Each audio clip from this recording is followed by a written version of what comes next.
Welcome. We were just talking about how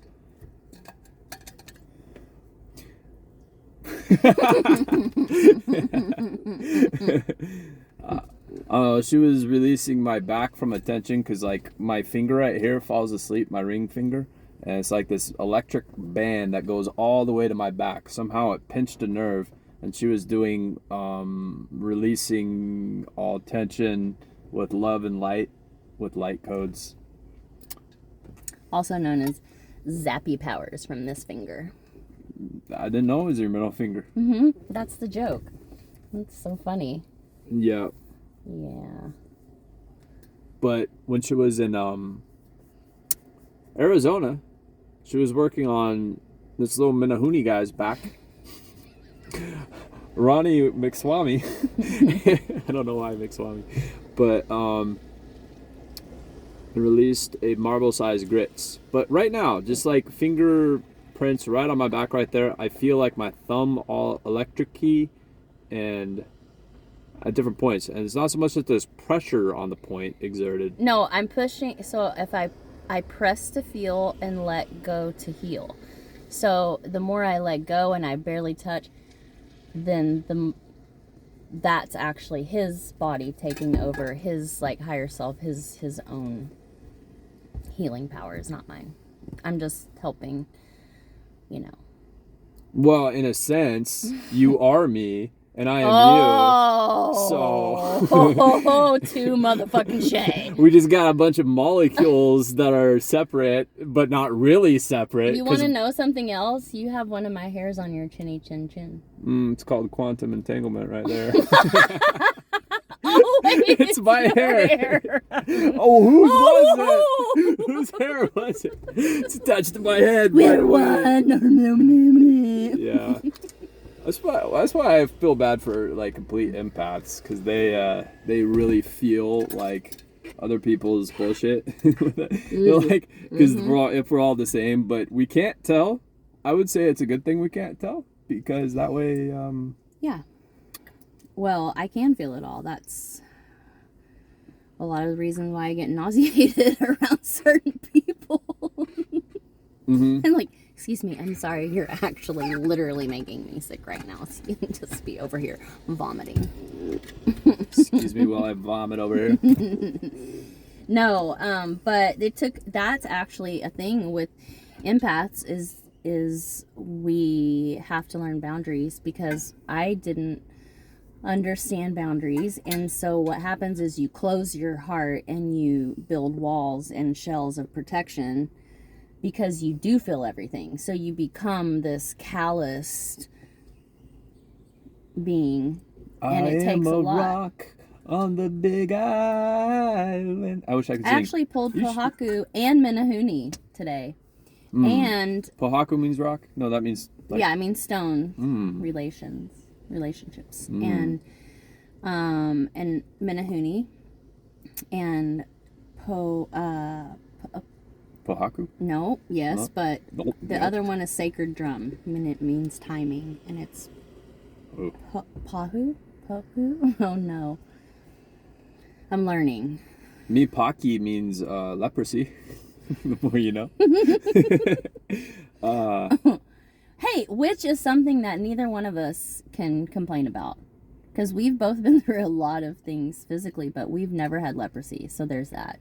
There is that. Would rather I'd rather be paralyzed than have leprosy. Mm-hmm. I'd definitely rather be batshit crazy than have leprosy. Yeah. Well, that was my question was like, is it better to be in a psych ward and think everybody loves you and you have done all these crazy things with your life when you didn't really do anything, nobody knows you, but you feel that way? Yeah. Or you're like Elon Musk but are miserable because he's like did you know he's like taking ketamine and stuff like that? Why would I know that? Because you are an Elon Musk girl for life. I barely even know who that is. He's the Tesla guy, right? Everybody knows who he is. Yeah, yeah. And he bought Twitter. Come on, he's probably like... Okay, I did not know that. As far as the most famous person on the planet right now, it might actually be him. I think... Not in Christy land. Well, it's either Putin, Trump, Biden, Elon Musk, Taylor Swift. Ooh, I'm gonna go T Swizzle. I would with the U.S. with anybody under the age of 30. I would say, yeah. So, do you want to know who is the most famous person in Christy Land? You. Oh my Christy. God! Oh, I nailed it. Yeah. Yeah, so there's that. You remember Narcissus? The Yes. Person who looked Yes. in the reflection of Correct. How does that story go? I really don't know it. I actually don't either. Narcissus looked into a pond, fell in love with himself. Right. And people are like, what's the moral of the story is, no, don't look in the pond and appreciate your beauty because guess what? I am the empath and I am the narcissist. Mm-hmm. And so are you. Mm-hmm. I am also God and I am also Satan. Don't forget the last part, motherfuckers.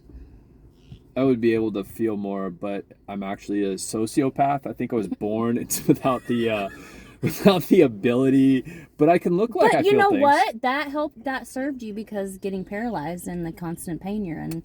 Oh, like that's actually a gift. Very little remorse because you can't feel it. Remember, because I said to you when you were just telling me the story of like actually going through the accident and then waking up and then what followed, and I said, when did it emotionally hit you? And you said, nah. Yeah, no, so but that actually serves you. I did start to go down a dark hole and go, oh, this sucks. And then I felt that dark hole could spiral into something that was so like, what do you call it? Gratuitous. Like it says, like it didn't. I was like, oh, it's dark. I could go there with my mind, and be like, oh man, my life is, but and I immediately saw that didn't feel good. So I was like, well, don't do that. It is what it is, day by day. One foot in front of the other, am I right? Gotta stand up for yourself every time. All right. Yeah. No. Did you just grow this part of your mustache, or has this is that new? Like I'm just I think is this that's like a little Fu Manchu type? Yeah. When you asked me if I had stuff in my cheeks. Right now with his face. So I grew the whole thing out, but it started to grow up my nose and and so I just went bzz, and I just bust the middle. Like what's different? Nobody does that. Because you're just like it's like the anti-Hitler, you know? No, but it kind of looks almost like Austin. What do they call those cool people? In Austin? I don't know because I'm not ever one of the cool people. It's the Oh my God. Anyway. I'm a Bolshevik. Hipster. Oh, hipster. There we go. Yeah, I could see it. Yeah, the mustaches in general. I am so out of it. No, mustaches were out in, I'd say, the 90s and 2000s, and then just come back with the hipster movement. Yeah, it's got, in your little cap. Yeah, this. You're just really hipster right now. Look, even you have your sleeves cut and shit. I don't think that's hipster. Oh, I think a flannel shirt. I think is like. Oh, okay. Sleeves cut is just redneck. Okay, but flannel could also be like grunge. There's a lot of things flannel could be. Is it hipster? That is true. No, Especially you're right. Flannel is definitely grunge. I think it's. Yeah. It's also cowboy. It's also lager. It's also Alaska.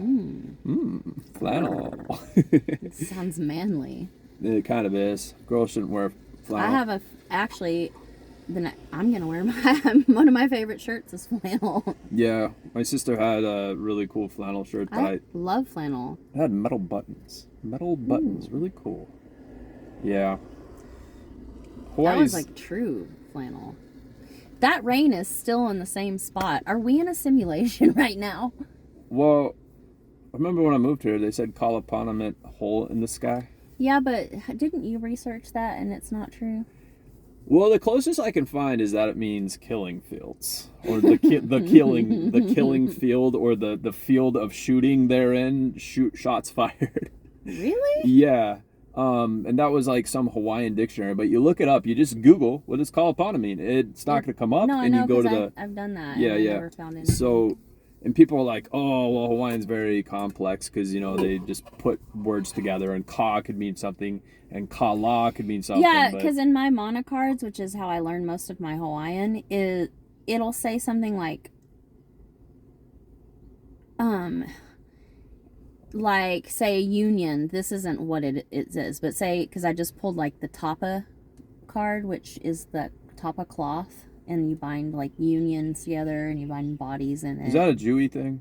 No, it's Hawaiian, I'm telling you. Oh, okay. Like the mana cards from Hawaii. Okay, and a tapa Like, is a cloth that the Hawaiians bind each other with. It's number 3, and it represents the essence of union.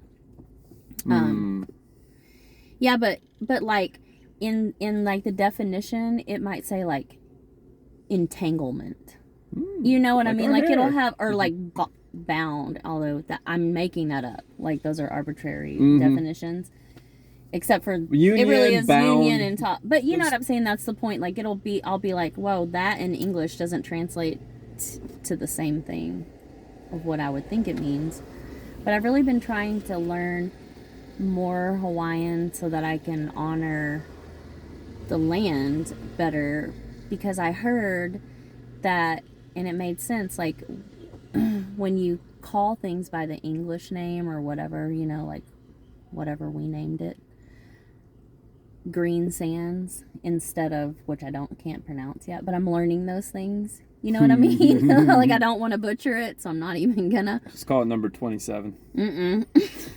Can't pronounce it. No. But it's because they describe that place, and it's like, you know, how we say, how we say the cliff. Let's go down to the cliff. Like we're describing that place, or what is the other one? 4 palms or 6 palms, or however many palm trees are down there. Anyway. Oh, is that what they call the point? Yeah. Okay, the point. Yeah. So we're describing it in English. But people always ask me, "What's the point?" Come on now, come on. All right. Do you say I don't know because I'm not the sharpest tack? I'm not the sharpest light bulb in the shed. No. I'm gonna make like a tree and get out of here. Wait, what? I like to screw them all up like that. Yeah. Yeah. Really? What about your fans, your audience? Do they I don't like those have jokes? any. It's just you and. I'm a fan. Yeah, I'm your fan too. Mm-hmm. What draws us together is our complete mental and psychological collapse, wherein creatures from other dimensions visited us, independent of one another. You know what they say about birds of a feather. So, did you ever see 12 Monkeys? No, but I've had 4. Yeah, Rugrats. Yeah. Jumping on the bed. You guys see 12 Monkeys? I don't know. There's a part in it when, what's that guy with the bald head? Bruce Willis. He's like in a psych ward, and this guy comes up to him and he says, "I find myself on the planet Zoron surrounded by the Neeptudes. But then I've learned that this is actually my brain and a neurodivergent or a divergent part of my brain." And he goes, and he looks at Bruce Willis. He goes, "Are you too divergent?" And he puts his head on his shoulder. Oh, yeah, that's actually kind of how we met. That's us, yeah. Yeah, it's like, yes, we find ourselves on Nibiru, circled by, she's got the Pleiadians, I got the Gabriels. Yeah. Well, also, if you think of it, we've both had, What was that? What was that? Somebody's got a gong. That is a gong. Oh, it's like the Gong Show, like when we're getting removed from stage. Like, that's enough. In Apollo Theater, or what is it? What was it? Yeah. The Apollo Theater? Yeah, remember? It was like... The Gong Show? Though somebody came out on Apollo. Did you ever watch that comedy thing? And like you go up there, and if you're good, then they cheer, and if you get the...